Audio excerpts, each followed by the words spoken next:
My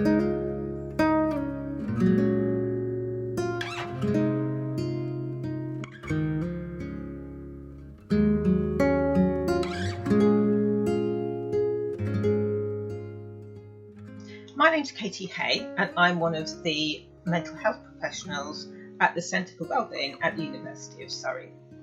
And today I wanted to make this short film just to give you some information about loss and bereavement, which might feel particularly present during the coronavirus pandemic.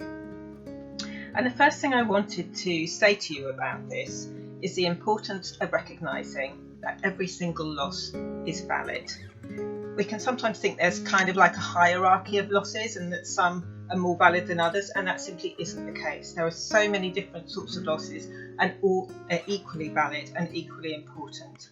Sometimes we might feel particularly distressed about some sort of loss we've had that we really don't think we should be feeling that unhappy about, but it's about accepting those feelings and just going with them.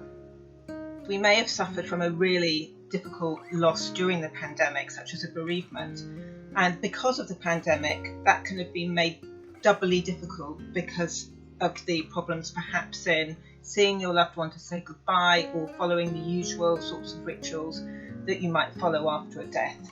That can heighten your distress, and it can also increase that sense of shock and disbelief that everybody suffers after a death or the loss of a loved one.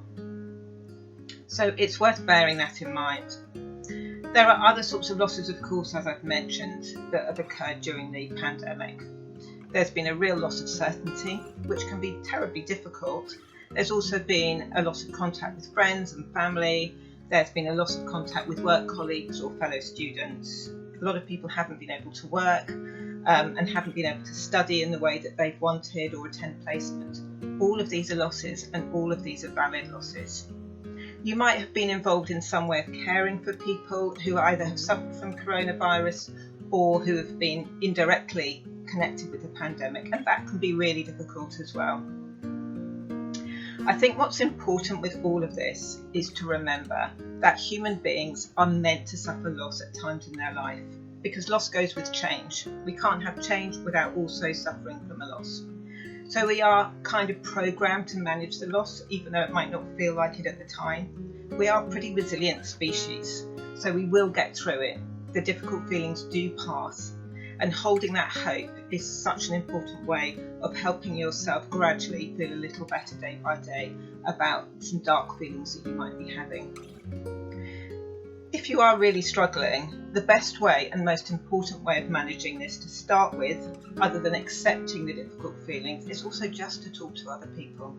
So trying to find a friend or family member who you really trust that you can talk to about your feelings can be so helpful, or just chat to somebody about something completely different.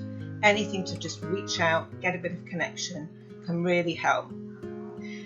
If you are feeling particularly stuck and want more professional support, then we at the Centre for Wellbeing, of course, can support you. We have a team of highly experienced mental health professionals who can support you. Just pop along on the internet to My Surrey and have a look at the Centre for Wellbeing part of it, and there you will see some self-help resources that look at loss and bereavement, some signposting to charities, and also how to make an appointment with us if you just want to talk things through with us. Also, of course, we have our chaplaincy.